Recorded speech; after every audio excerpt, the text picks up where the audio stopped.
Greetings and welcome. We're so glad that you have decided to join us for the upcoming panel discussion, To the Arts and Beyond. What does it mean to support Black Lives Matter? This is Marion Taylor Brown with you from Arts Connect International on behalf of the Cultural Equity Learning Community Core Team. We'll get started in just a few moments, so please do make yourselves comfortable.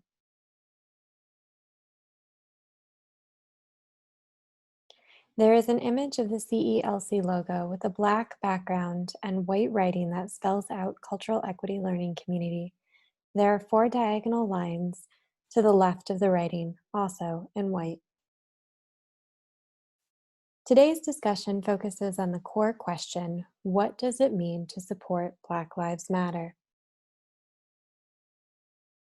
Today's discussion and the CELC more holistically are made possible by incredible project partners and sponsors.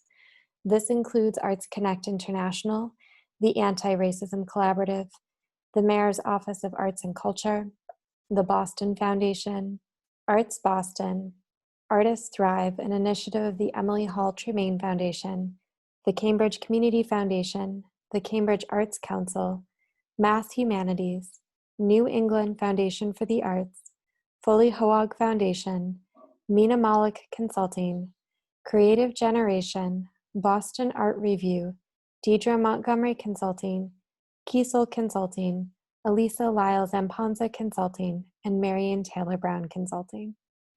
Today's panel is brought to you by our streaming partners at HowlRound. HowlRound is a free and open platform for theater makers worldwide which amplifies progressive, disruptive ideas about theater and facilitates connection between diverse practitioners.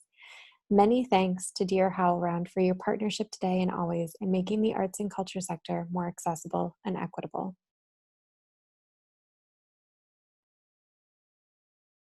There are many images showing the various project partner logos of varying shapes, sizes, and designs. To get us started, we are going to hear from a Boston-based singer, songwriter, and artivist, Precious Perez.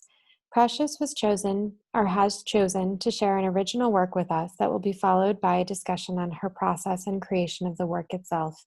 This includes unpacking the communities that she is a part of and her commitment to the Black Lives Matter movement.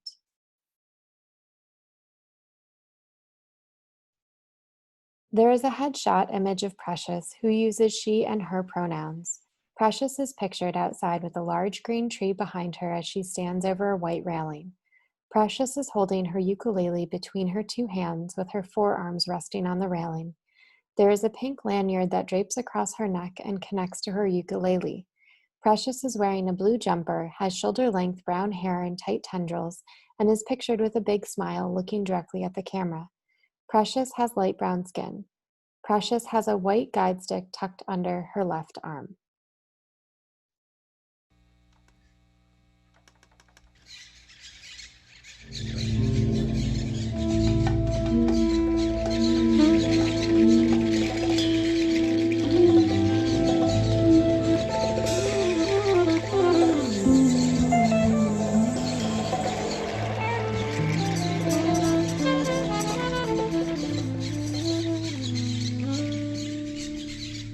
Cuando te pregunto, siempre estás ahí para validar mis sentimientos y alejar el dolor.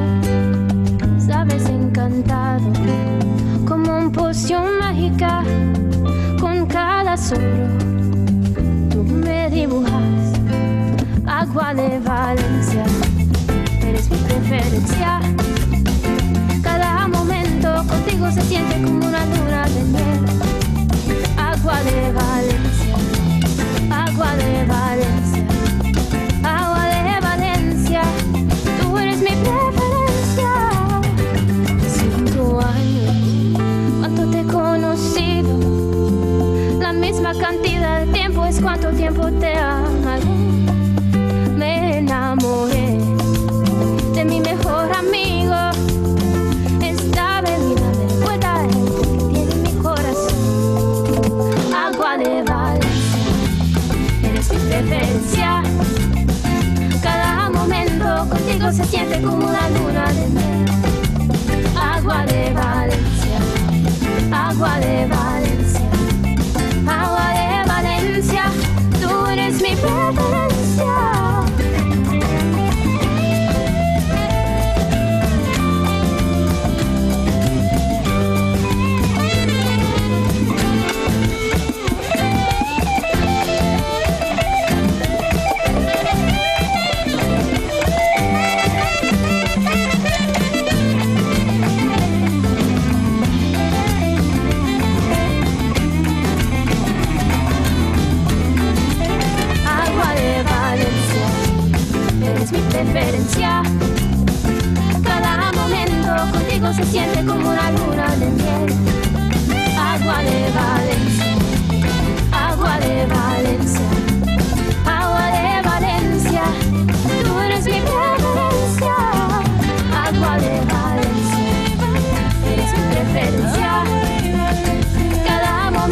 preferencia.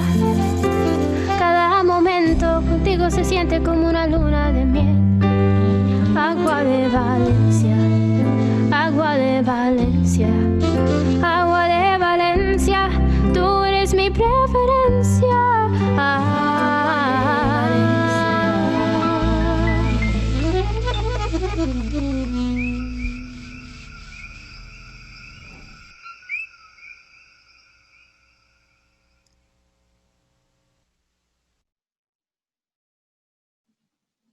Hi, everyone. It's such an honor to be here and to be a part of this wonderful event. I'm super excited to share my work with you.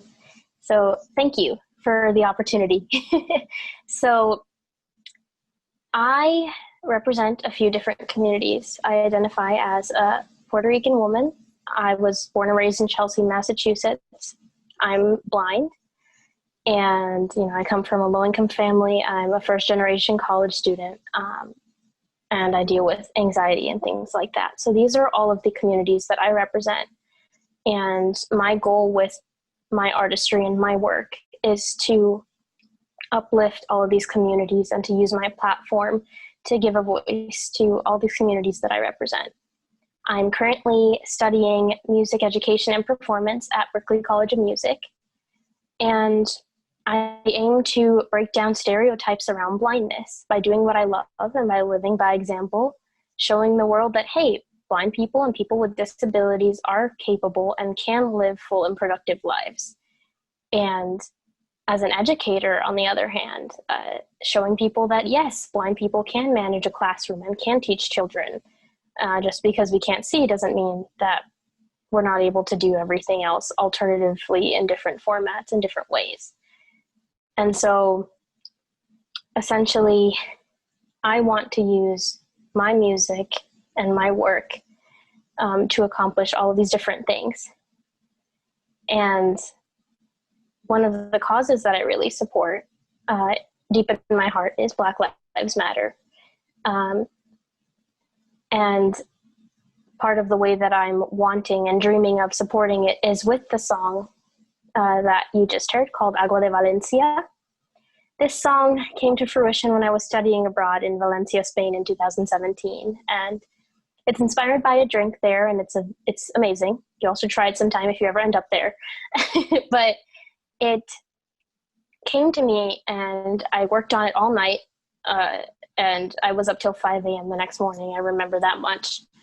And I brought it to my ensemble, and it just became this huge collaboration. This person added chords, and that person added this, and eventually it turned into what it is now, which is this fully produced, all these awesome musicians playing on it that are friends and people that I know, and it just became this really awesome collaboration with all these different people. And it's such a feel-good and such a positive song. And, as far as the lyrical content, it's comparing my fiance to the drink and all these things, but it's more than that. It's a representation of where I come from. There's the reggaeton aspect, there's salsa in there too, there's flamenco from Valencia, there's all these different elements that come together in this one song. And, everyone that I've showed it to really loves it. It's probably one of the most popular of my catalog of released music. And my goal with it is to get somebody like Daddy Yankee to feature on this song and to release a remix to support causes such as Black Lives Matter and to support my hometown of Chelsea with COVID relief and things like that. And I really wanted to be here and to showcase this today because Black lives do matter. And for me, it runs deep because Puerto Rico's history and ancestry has African roots, and I'm somebody that has Black family members and Black friends that live with the reality of oppression every single day of their lives, and I can't possibly know what that feels like, but I know that it's our responsibility as people and as humans to recognize that this is happening and to uplift and amplify the community that says Black lives matter, because they do, they will, and they always should have. And it's our responsibility to stand up for this human right, because that's what it is. And Black lives do matter. So I'm really honored to have the opportunity to use my platform today to share that sentiment and to continue to use my work to represent important and relevant causes and to be able to uplift my communities. So thank you so much. Many thanks to Precious for getting us started today. We'll now gear up for our core panel discussion, To the Arts and Beyond, What Does It Mean to Support Black Lives Matter? Today's discussion features panelists Sadada Jackson, Martin Henson, and Dr. Marta Morena Vega, and is moderated by Michael Bobbitt. All of these practitioners, artivists, researchers, educators, healers, and movement makers bring a unique and vital perspective to the core question of what it means to support Black Lives Matter. We are endlessly grateful to collaborate with them today through this discussion. Many thanks in advance for the generosity of time and knowledge shared. There is an image, a poster for the upcoming panel discussion. The background color is purple, and there is yellow bold font text that reads the panel title and participants' names. There are 4 headshots of the panelists and moderator. The first panelist shown is Sadada Jackson, who uses she and them pronouns. Sadada is pictured wearing a yellow scarf with ornate blue and purple design work in it, with matching yellow earrings and a blue jean jacket. Sadada's head is tilted towards their right shoulder, and their gaze is set past the camera. Sadada's hair is styled in petite braids, is almost shoulder length, and black in color. Sadada has brown skin. The second panelist is Martin Henson, who uses he and him pronouns. In this image, Martin is standing in front of a brick wall and is looking square onto the camera. Martin is wearing a Black Lives Matter t-shirt, has short black hair and a goatee. Martin has brown skin. The third panelist is Dr. Marta Morena Vega, who uses she and her pronouns. In this image, Marta is against a boldly patterned backdrop fabric and is sitting.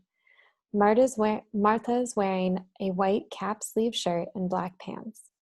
Martha's hair is dark brown and flows freely behind her, wrapped in a blue and yellow kitenge fabric wrap. Martha is wearing a long white and red necklace, white beaded earrings, and numerous bracelets and rings on both hands. She is looking directly at the camera with a slight tilt of the head. Last but not least, today's moderator is pictured, Michael Bobbitt, who uses he and him pronouns. In this image, Michael is standing in front of a brick wall and theater stanchions.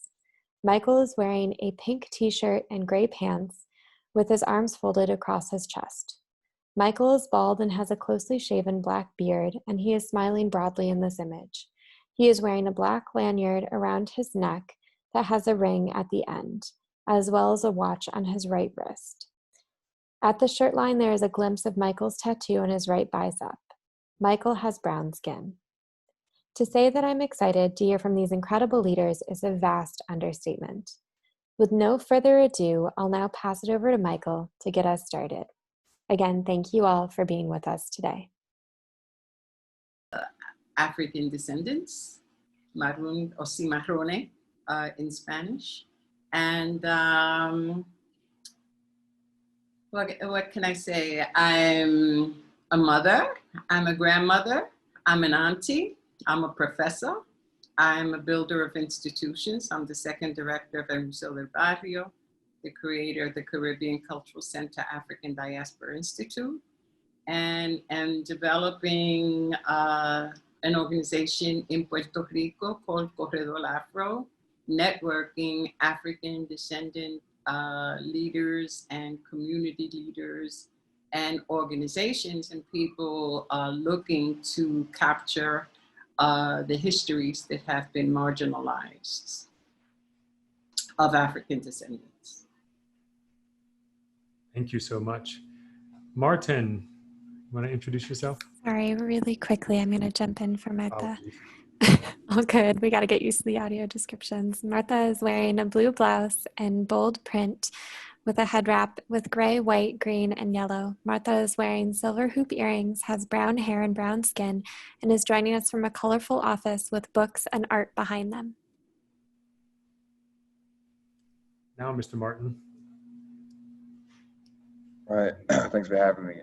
Martin Henson, he, him, um, core member of BLM Boston. I want to honor the land that we're on in Boston, the indigenous land that we come from. I guess I'm trying to get my head together, I'm sorry. I'm the executive director of B Men Foundation, an organization for Black men, working to build intersectional understandings and attack issues that are specific and unique to Black men while uplifting Black community. And I'm happy to be here, happy to be a part of the conversation.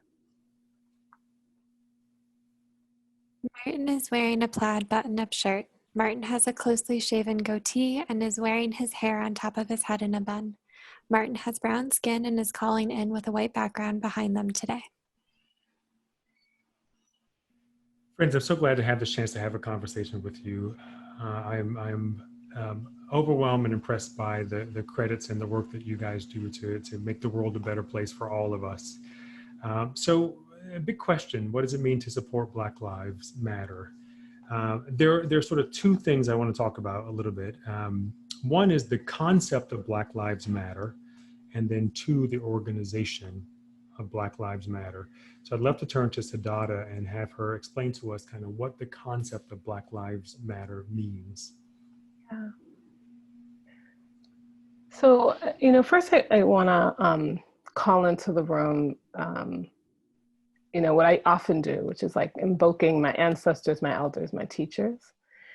And so I'm going to call into the room James Baldwin, who in his artist struggle for integrity deals a lot with this issue. And if you haven't listened or re-listened to that like I do, like a Sunday sermon, I think we should.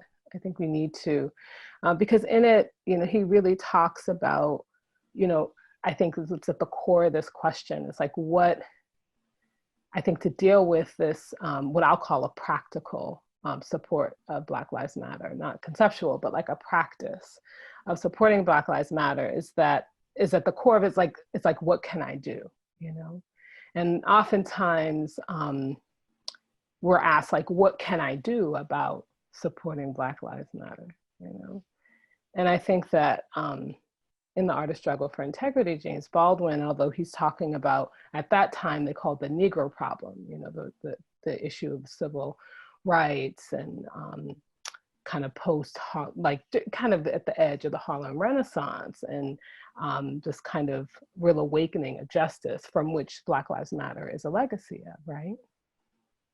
And so people would ask him, well, what can I do about the Negro problem? And he would say, well, there's nothing you can do. You need to do it for you.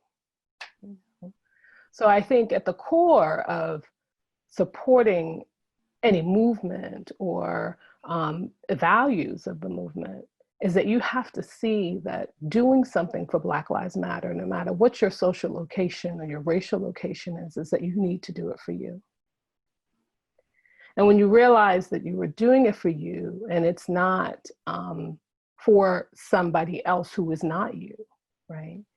You understand that you have a position that has a lot of responsibility.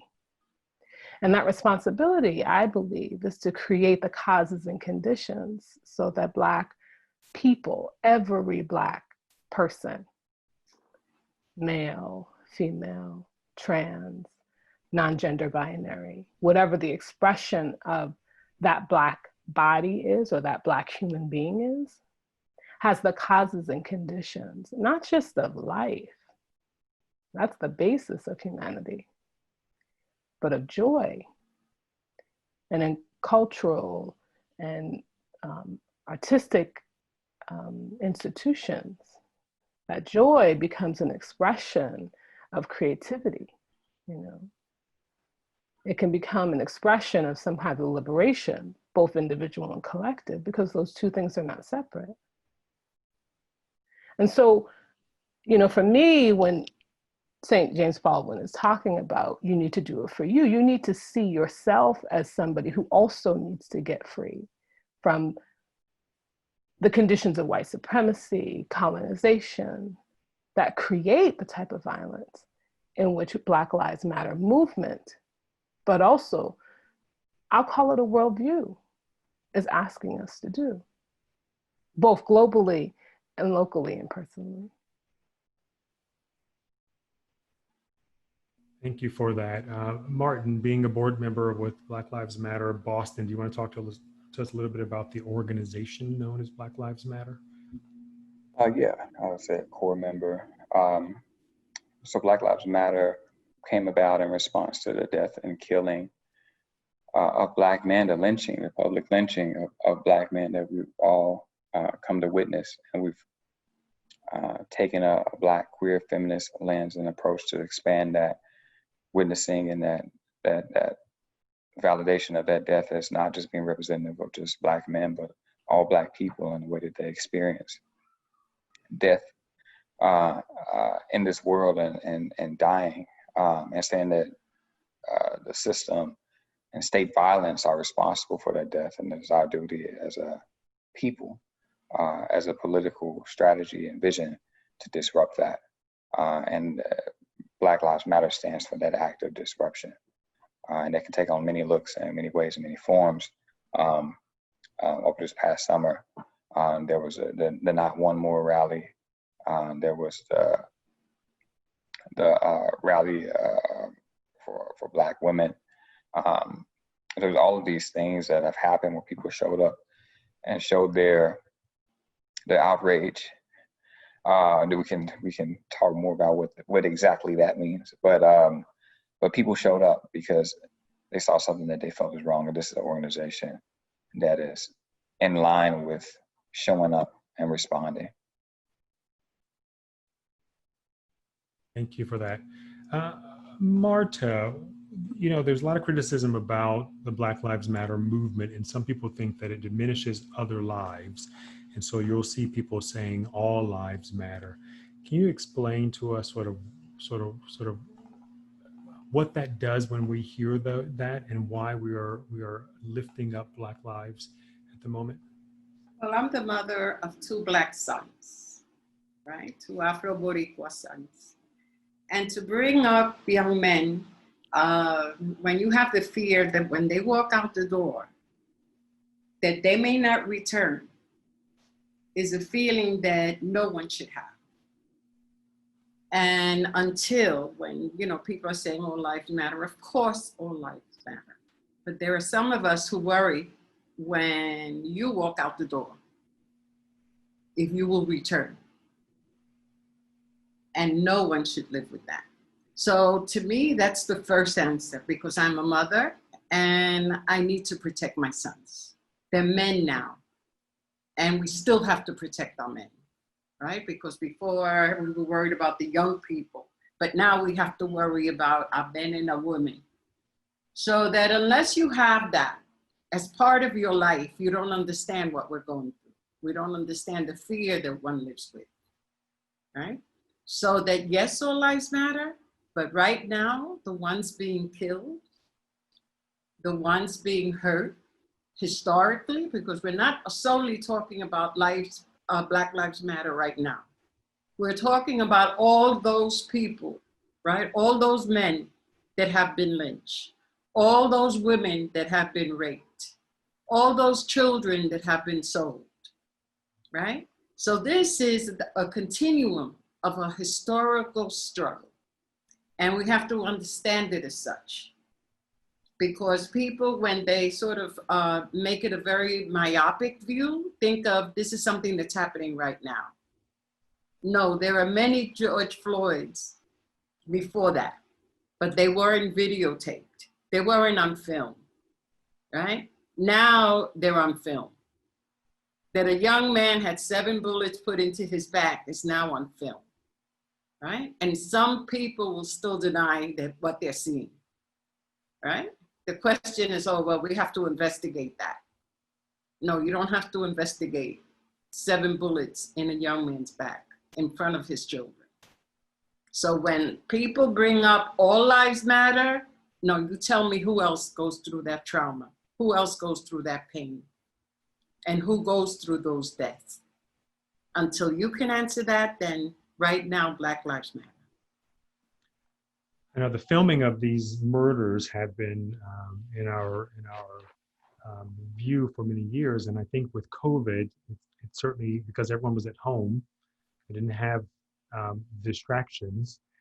This watching this man murdered on TV for 8 minutes and 46 seconds was like dumping a metaphoric bucket of ice water on a lot of people. The shock of actually seeing it. And you talked about denial, which I think is one of the first stages of grief, right? I think for many people, the end of racism will be like the 7 stages of grief, and many people are at that. So Dada, you mentioned a little bit that creating the conditions, you said, and then there's something about self and freedom. So, there's many things that white people need to do right now, right? Be better, just be better. But what are some practical things that white people can do to showcase that Black lives matter? And I sort of open this up to any of the panelists that want to jump in. What are some practical things that white people can do to show that Black lives matter?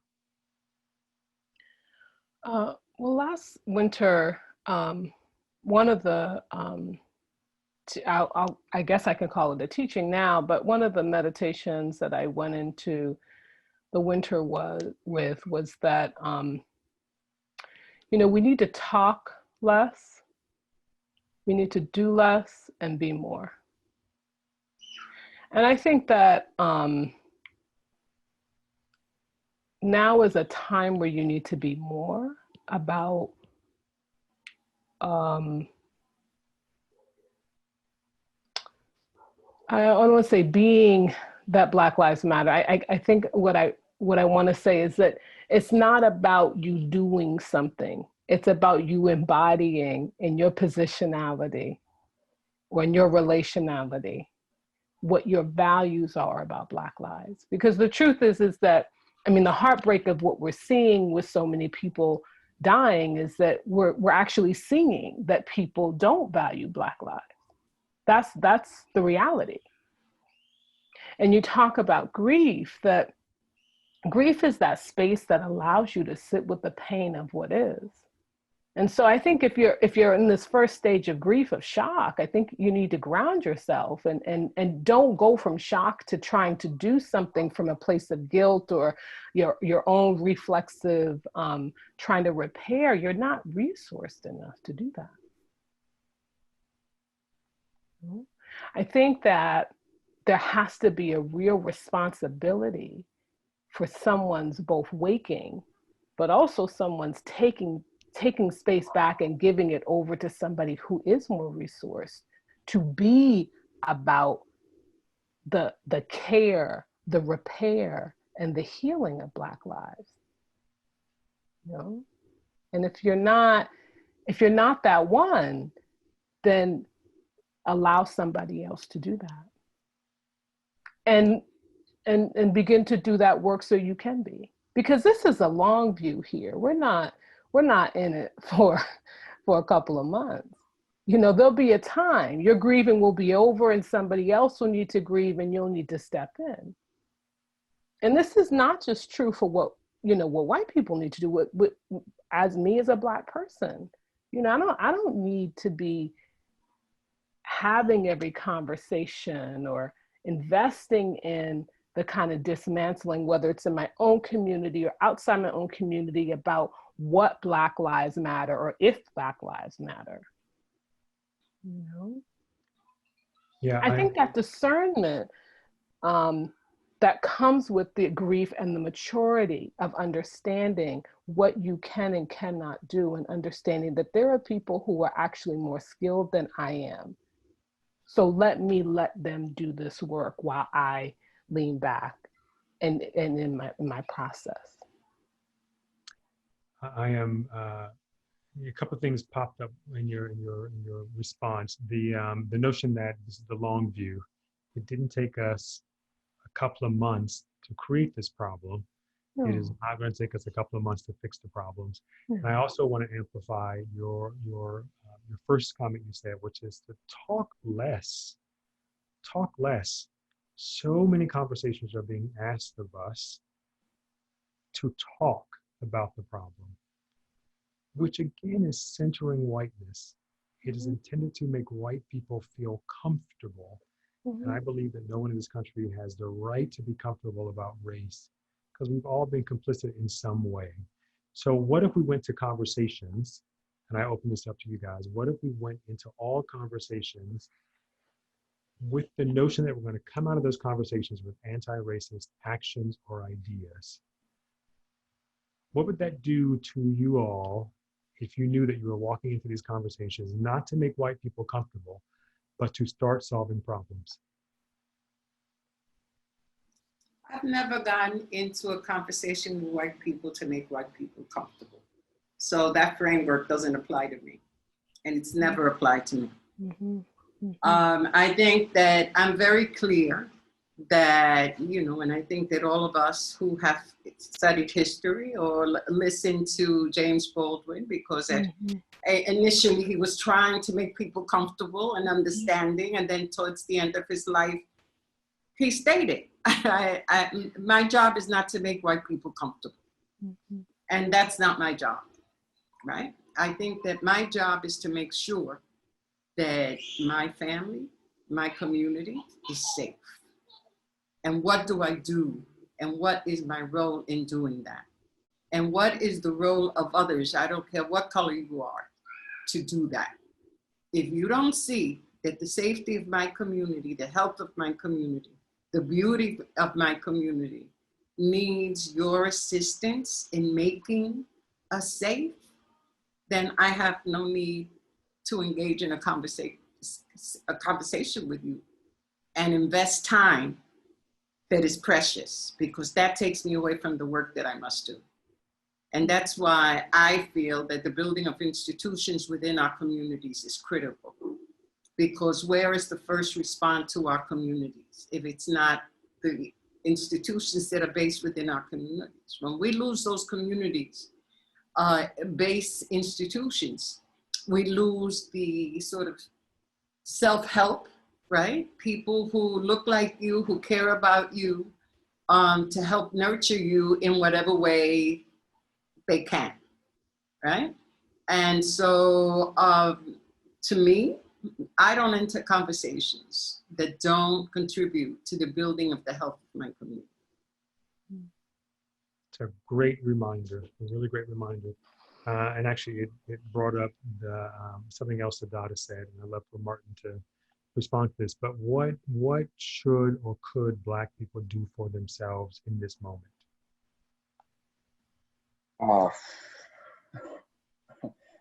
Live, love. I think so much of living and existing in a world with white supremacy that you're constantly having to react to takes away from you. I am not the same person that I would have been had I done something different.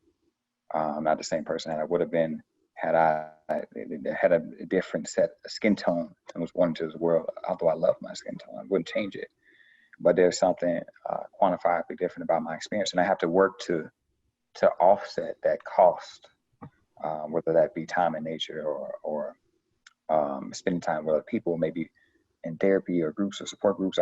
My organization, Be Men Foundation for Black Men, all Black men, straight, queer, trans, was because I didn't see it out there for me, and I had to make that, So there's has to be an intentionality in healing, and loving and expressing and flowing within yourself, because in my world, it creates hard spots and cold spots that if I don't rub on that, if I don't make sure that gets some warmth or some heat, or put somebody in a position where they can help me see some level of feeling, I won't be able to live the life that I should live in light of all the things that happen. So that's how I go about it. And that's what I recommend for other people to do. I believe this whole movement, anti-racism, Black Lives Matter, equity, diversity, inclusion, access, however you want to name it, I believe all of this are actions of love, showing love to people that have never been loved by this country. And I would love people to walk into every single moment of this thinking about how can I show love to people that have not been loved before by this country. There's a lot of work to do. And there is the changing of the hearts and minds, which I think is maybe a harder thing to do. And then there's the changing of policies. Can we talk a little bit about how organizations or people can prioritize, or whatever comment you want to sort of offer up to that? Yeah, I can. Oh, go ahead. You can go, Martin. I'll try to be quick. So how I look at it is, white people show up when they feel something, and they don't consistently feel things in relation to the death of Black lives and Black folks. So this is structural issues. And if we respond to the structural issues as if they have a short-term response or a very quick turnaround, we'll be doing this every year, every other year. So we know that, poverty, education status, rates of incarceration, segregation are all present and at high rates in places where the police are more likely to kill people from encounters. But when we get ready to talk about racism, we're talking about holding hands, people sending me pictures of cops giving kids ice cream. You have all of these things that are very emotionally situated in individuals and making them feel better about racism, as opposed to doing those longitudinal, long-term solutions that don't look good, don't look sexy, and not going to make you feel good in the moment because it's something that you're continually working on. And if folks can get into that and dig into that and learn to love that type of dismantling work, I think we'll be all right. But that's what I see it taking. Yeah, I agree that it is a long and unsexy work. It looks unsexy, but when you're doing it, I think it's pretty sexy. I think that we have to move beyond these dichotomies that it's either the beliefs or the structure. It's either the individual or the community. The fact is that it's both, right? And structures are made up of people. I didn't say this, Sonia Renee Taylor says this in her book, The Body's No Apology, that there's no structure that doesn't exist in terms of these kind of political or social cultural structures without people. And these people bring their beliefs, their hearts, their values to it. And so we actually need to be bold enough to say that too has to change. I think the unfortunate reality of the United States is that it's seeped in this dichotomy. It's and I understand there needs to be boundaries. There needs to be distinctions, but we have to change not just the outside, the statements that we put out about what we value, but we also got to change what we do, who we do it with, who's doing it, and how they're doing it. Are they getting paid or not paid to do it? I think that if we really want transformation, and that might be more scary. People are scared of change, transformation, but the time is now. The time is now. We didn't come this far to not get further. I heard someone say today that people aren't afraid of change. They're afraid of loss. Well, and so then grieve. It's not the change. Grieve. It's not the change they're pushing against. It is, what am I losing? Absolutely. By changing this thing. Martin, I love what you said, that white people show up when they feel something, right? And there's an urgency to get things to change fast now, right? Because sometimes that guilt that they're feeling doesn't last long. And so we go back to the way things were. And also because social power and legal authority lies with white people, they can halt something, they can stop something easily. And so there's a push to keep pushing and pushing and pushing, and their discomfort may make them halt it or stop it. What do we say, Martin or Marta, about that? about why we are pushing to make things happen and happen fast and now and get as Well, much. we're not pushing to make things happen fast. I said in my statement before, I said that this has been a long haul, right? Because the Constitution, right? If you go back to the Constitution, is not built including Native peoples or Black peoples, right? So the whole structure of the United States says one thing, lies about one thing, right? About a democracy. And in fact, that democracy was only created for a certain group of people, right? Rich white men. And throughout history, as an African people, right, we've had to fight for whatever rights we have gotten, which in the process should have been illegal all along. Enslavement should have been illegal all along, right? The fact that we were not able to get an education should have been illegal all along, right? So that we have to frame what power is. Right now, if we would accept the fact that if we all decided to stay home one day, this country would stop. What are essential workers if it wasn't calling out Black and brown people to go and work so that the country could survive economically? We don't understand what power we do have. We're so used to being in a colonial construct that we feel that the power only lies in white people. No, it lies in our bodies stopping to work one day a week, just as those buses didn't run with our people in them because they refused to participate, right, and give to the economy, right? During the civil rights movement, we need to stop and let this country know that essential workers that are getting paid and are putting their lives on the line, right, should get fair pay. So that we need to change our vision and our construct in our minds to understand how power functions. And because we're all the products of a colonial school system that has taught us to think as less than and as minority, right? A minority in thought, a minority in action. We can't see the power that we hold. Numerically, we're a majority. Black and brown people in this country are the majority.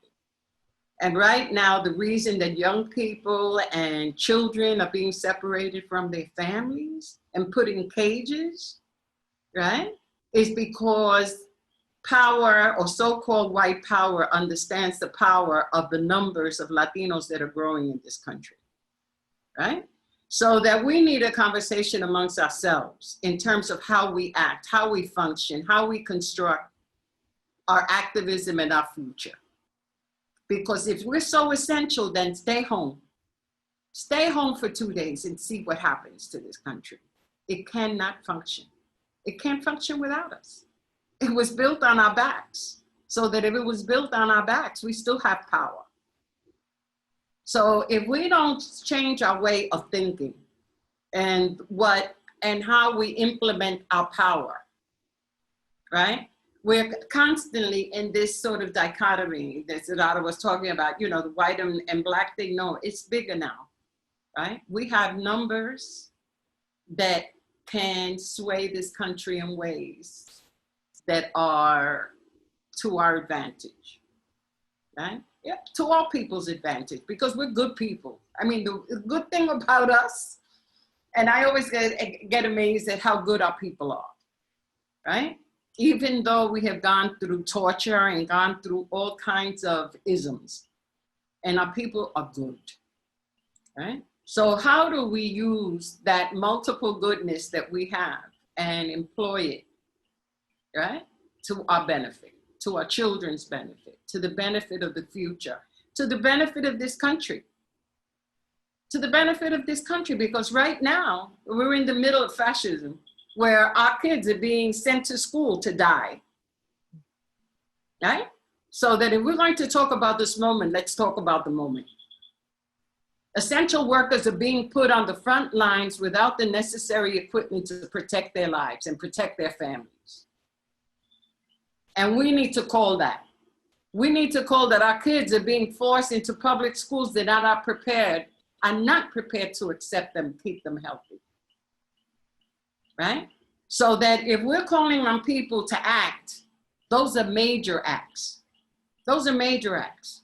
Because right now they're not deciding on a package to safeguard people from being tossed out of their homes.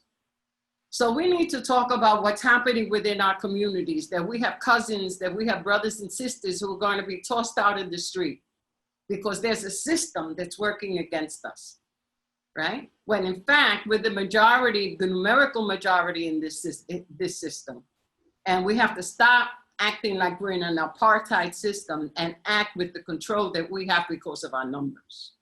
And for me, Black Lives Matter represents that.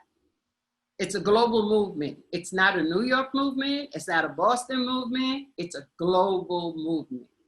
I got a call from Spain today. The demonstrations that we're having in Spain because of Black Lives Matter, right? Because African descendants in Spain, right? Which starts enslavement, right? So we need to talk about the role of the church, right? And most of us don't talk about the role of the church in enslavement and continued enslavement of our people. But let's talk about all other people in the globe that have resonated with the Black Lives Matter movement because they're going through the same thing. So there's a conversation that we have yet to have and yet to contextualize in the manner that we should talk about it. I want to shift our thank you so much for that. I just learned so much just now.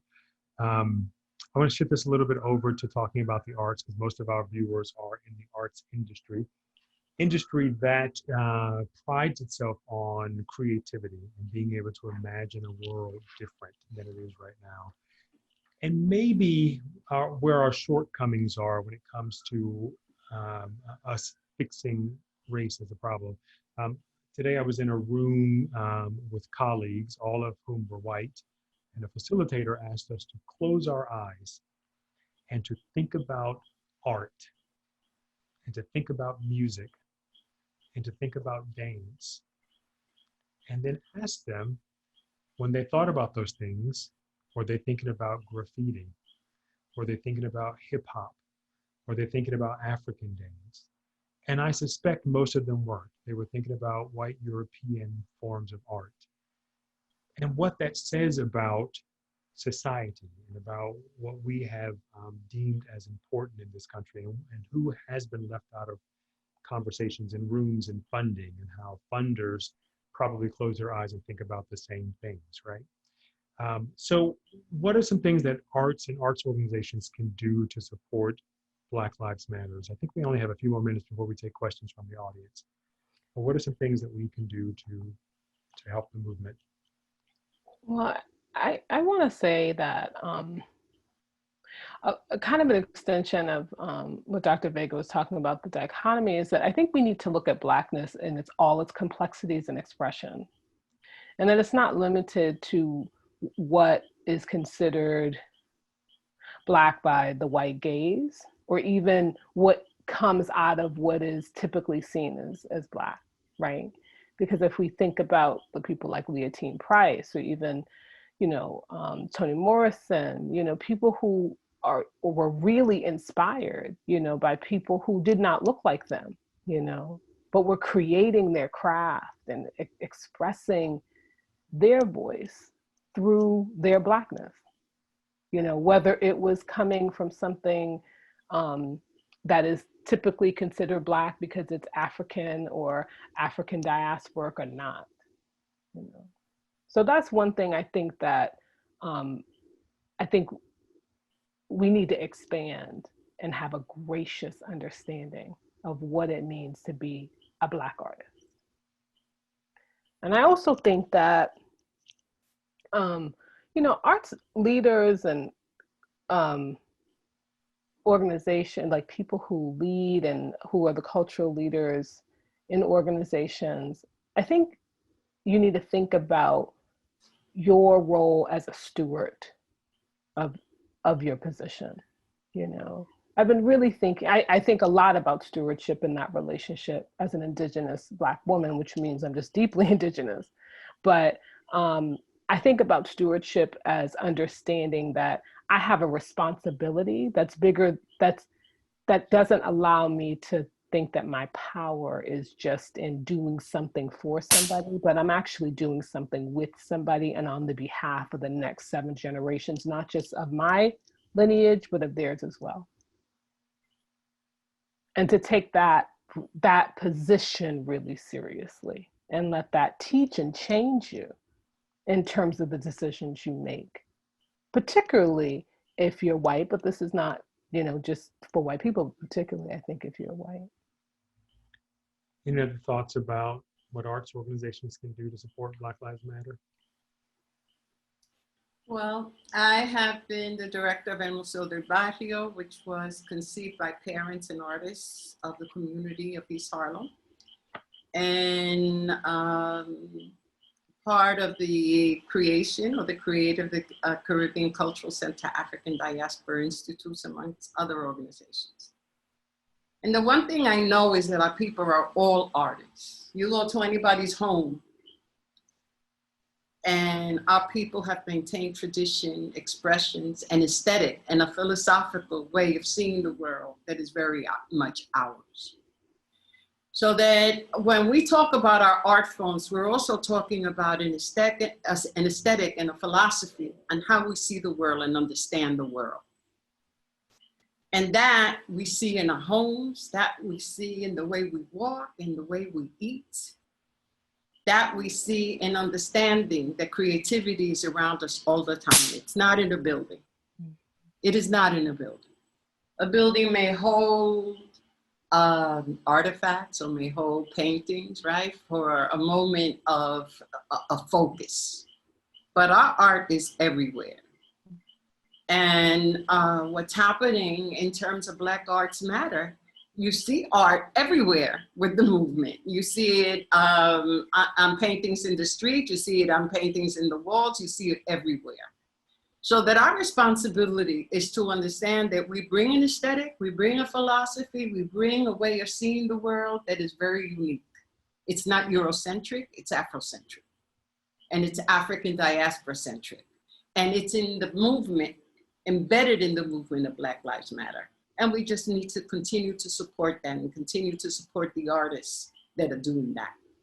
And we also have to be very cognizant of the laws, because now laws are being changed to make it a federal offense for young people to be doing their art. And that means if it's a federal offense, it's a federal offense against the United States, which means that they can be jailed, not given a summons, but jailed for a long period of time. So that we have to be very cognizant in terms of what is happening with our artists that are part of the movement, and really protect and be conscious and be present that they are not jailed in a way that will ruin their lives going forward. Martin, anything to add to that? Yeah, I just, I guess I'm one of those Black folks that has some artistic ability. But I think I would love to make room for stories that don't just come out of our pain and our suffering. Show me art of Black confusion, Black stillness, just Black moments that are without categorization that shows our humanity. And I just, if that's something that I can witness, I feel like it'll make the world a little bit easier for me.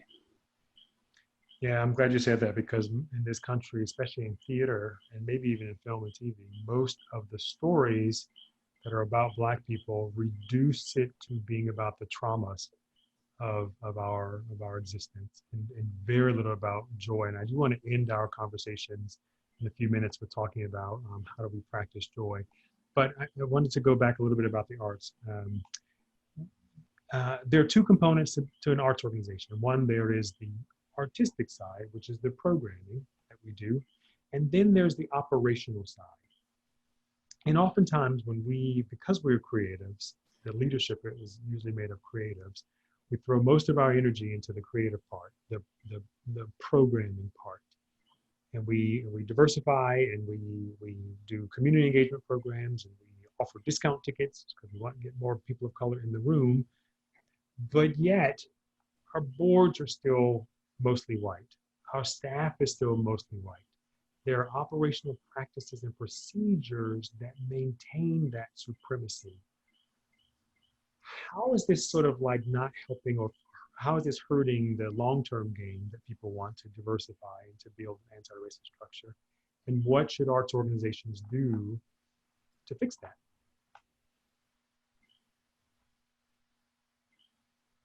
Well, as I said, I created the institutions, and therefore the board looks like me. It looks like you. It looks like everybody who's on this panel. The staff looks like everybody that's on this panel. And therefore the results reflect everybody that's on this panel. So that it depends, right, on the organization that you're a part of. And if you're in another organization, right, you have another issue to deal with. But if you build your own institution, then it should reflect the joy as well as the pain of who we are. So that if you go to community-based institutions that are built by us, for us, with a vision that is us, then you will see that spectrum of what our humanity is. And it's not a question, it's just part of the fabric. Yeah, I've been saying a lot that, and I would love to hear from Martin and Sadada, but I've been saying a lot that policies exist to take care of most of the people. They exist on a bell curve, right? Take care of most of the people, knowing that on the ends of the policies, somebody may get screwed, right? If the policy makers are homogenous, then who are the people they're taking care of? They're taking care of people that look like them. So if you don't diversify the policy makers and the decision makers, you will never be able to take care of all people, especially BIPOC people. I mean, I use the example of white marketing departments trying to market the Black show to Black people. I have no idea where to start. And so what do? They offer discounts, which is another form of charity, which is another form of assuaging white guilt. And yet they maintain relationships that are still transactional and not transformative. And then they wonder why they don't come back, why people of color or Black people don't come back. Martin, Sadada, any thoughts about what organizations can do to help, arts organizations can do to help them become more anti-racist? That is outside of the programming world? Well, I mean, if you have a programming that reflects something that's not steeped in white supremacy, I think then the administrators need to learn from the programmers. And I know that that seems like pretty, I don't know, unusual, right? You know, because we're used to these hierarchies. Another problem that we have in terms of our organization, you know, that somehow the boards know better than the people who are doing the program and creating the work. And that's seeped in a worldview of hierarchy. And so I think there's an opportunity that if you're an arts organization and you have that type of leadership that's on the front, in the front lines, or intimate to what is being produced, then you should learn from them. You should let them lead. You should empower them and embolden them, and step back and use your power to support them, you know, and not see this as some type of infighting, which I know happens in organizations. But again, we have to decide whether we want to mature or we want to destroy and implode and tear apart the things that are valuable, you know. Those are decisions I think people need to make within their organizations, within themselves and their positionality. You know, and sometimes it is time for you to go because you've done too much. You've taken up a lot of space that somebody else really could benefit from. Again, decisions that we have to make. But I think it has to be clear when you say our organizations, who are you talking about? What does that organization look like? When I say ours, I mean an organization that has the spectrum of this conversation. not that it has a hierarchy of Eurocentric visionaries, right? Of people who are looking at the world through Eurocentric vision, right? So that I think that that's another thing. We don't really define what we're talking about. And when I say ours, I say it's an organization that was built by us, for us, looking at all of those things that reflect us. Not that they're perfect, but we're at least looking for those avenues that restore our history, our erasure, those avenues that bring our stories to the fore, those joyful experiences, as well as dealing with those heartfelt experiences, right? And developing an education that is not colonial, right? In its perspective, and erases us or brings us in only for Black History Month or Latino Month or whatever month it is. So that, you know, this is really constructing a different way of seeing the world and educating our children in our communities. So that that was part of the movement of the 70s, the Black Arts movement, right? And one needs to look at why was there a Black Arts movement? And how does it present itself today? Because then you're looking at that effort, right, to develop structures that are reflective of the histories and the experiences and the aesthetics of our community. But if you're looking at changing an institution that's primarily white and now wants to sort of parachute in, you know, like sort of M&M candies, you know, people of color, that's not your organization. You're an employee of that organization. And therefore, whatever they brought you in to do is what you do.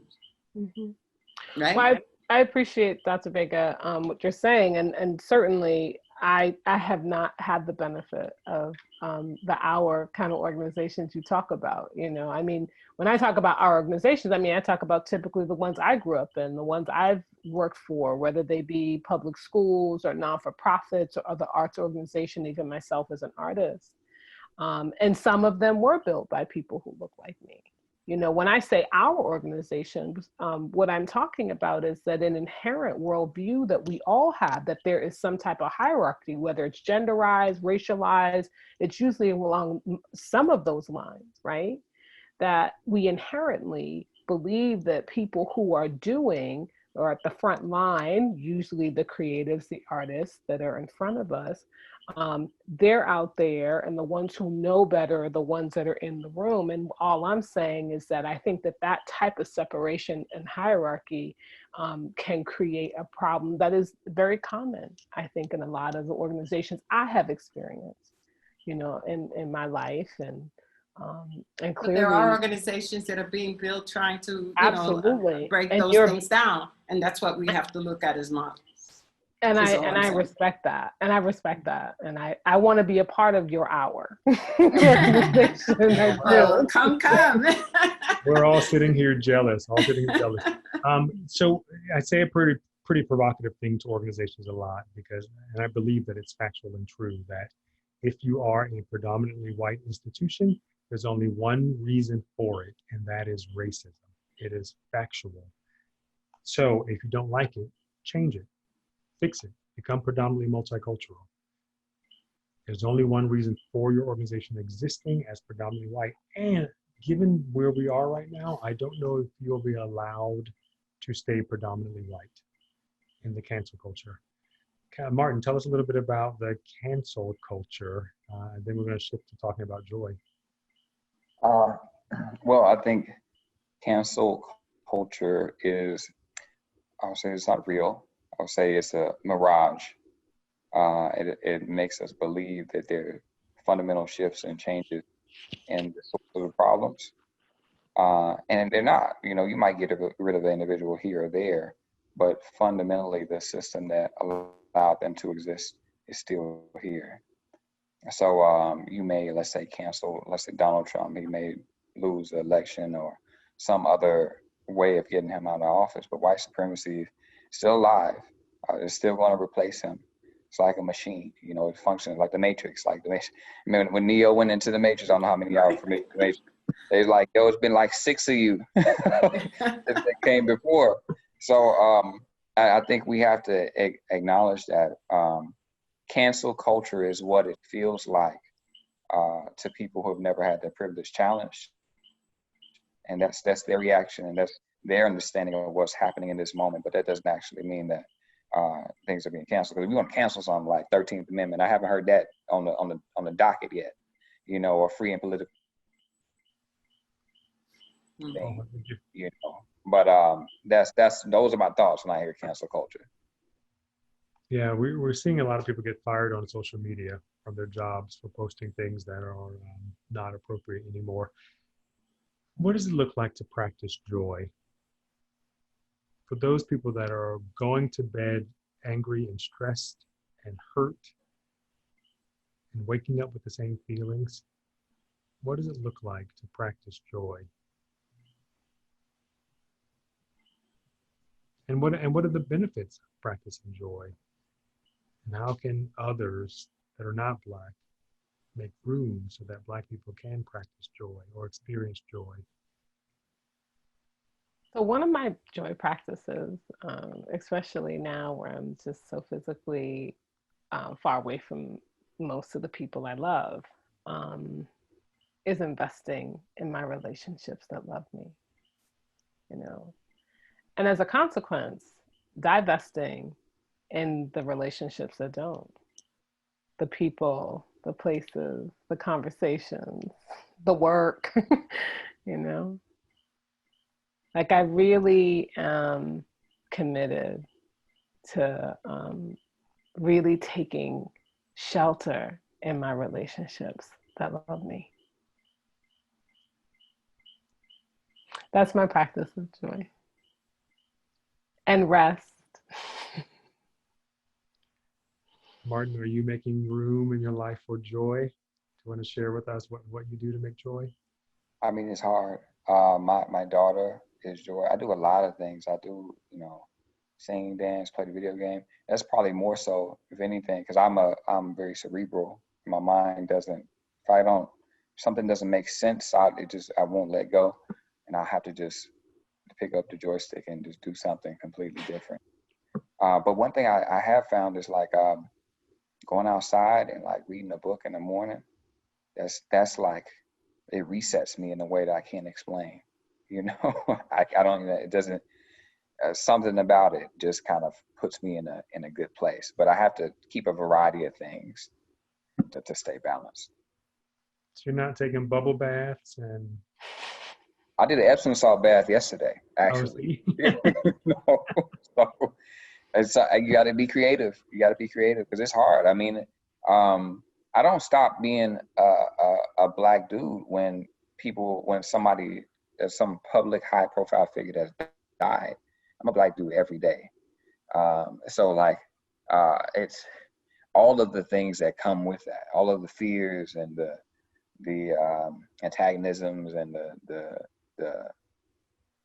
all of the structures and the rigidity and the hardships, like that, those things are still there. So like, if I'm not working on me and like loosening up those joints, like I won't survive, you know. So I'm just grateful that I'm cognizant enough to know I need to do those things. Marta, Dr. Vega, what can you share about practicing joy? I think that you have to form your life to have joy, and that whatever you do has to have joy, even if it's hard, right? And even if it's work that, you know, challenges you, you do it because you love what you do. You don't ever do anything that you don't love doing. Mm-hmm. Because when you do work that you don't love, it ages you, it makes you angry, it makes you sick. So that whatever you choose to do, you have to love doing. And even it's those battles going to the streets, yeah. And if it's those battles with white people, yeah, because you understand that you're doing because you want to make the world better for you. Mm. And you want to make the world better for your children. And you want to make the world better for your grandchildren. And if that's not the work that you're doing, then what's the point of doing it? I spoke to a young lady the other day who had all of these activities here in Puerto Rico on her plate. And she was like, oh, I feel stressed. I don't feel like I'm doing the best I can do. And I told her, well, what do you love doing? And she had to take a minute because out of all those things, she couldn't figure what you really love. I said, well, go away and figure out what you're passionate about, what you get up dreaming about, what you get up loving, and know that you can't have the day be the day without doing it. And she came back and it's poetry. So I said, so get rid of all the rest of the stuff that you're doing for your resume and to show it to, you know, whoever is going to employ you later, and do what you love. Because right now, you know, we need, you know, like what we've been talking about, joy and health. And if you're not healthy and if you're not joyful in terms of what you're doing and seeing all of the pain that's happening in our communities, we have to own it and say, well, what we're doing is to make it better for the next generation. And I have to have joy in that because it's purposeful, it's intentional, and I know it'll make a difference. Because we wouldn't be doing what we're doing right now and talking the way we're talking right now if others hadn't done that for us. So when we talk about ancestors, it's because they did so that you can do. And you do so that others will do in the future. And that's the joy for me. Thanks for the reminder of our purpose. One of the things I do is every night before I go to sleep, I have a beaded bracelet on my nightstand, and I touch each bead and name something I'm grateful for. And it's a lot of beads, so sometimes it's a lot of work, especially on rough days. I'm really happy that I get to sort of name you all in my beads tonight, because I'm so grateful for the time we've had together. And our time is up, sadly, but I hope the people out there listening have learned and will do better and will add in acts of love that are anti-racist and take care of people that need to be taken care of and make room for joy, reduce harm, and make this world a better place. I'm so grateful to the Cultural Equity Learning for creating this panel discussion and our conversation on what does it mean to support Black Lives Matter. I hope you all have a very good night, and thank you so much for your time together. Thank you. It's a joy being with you. Thank you. Good one.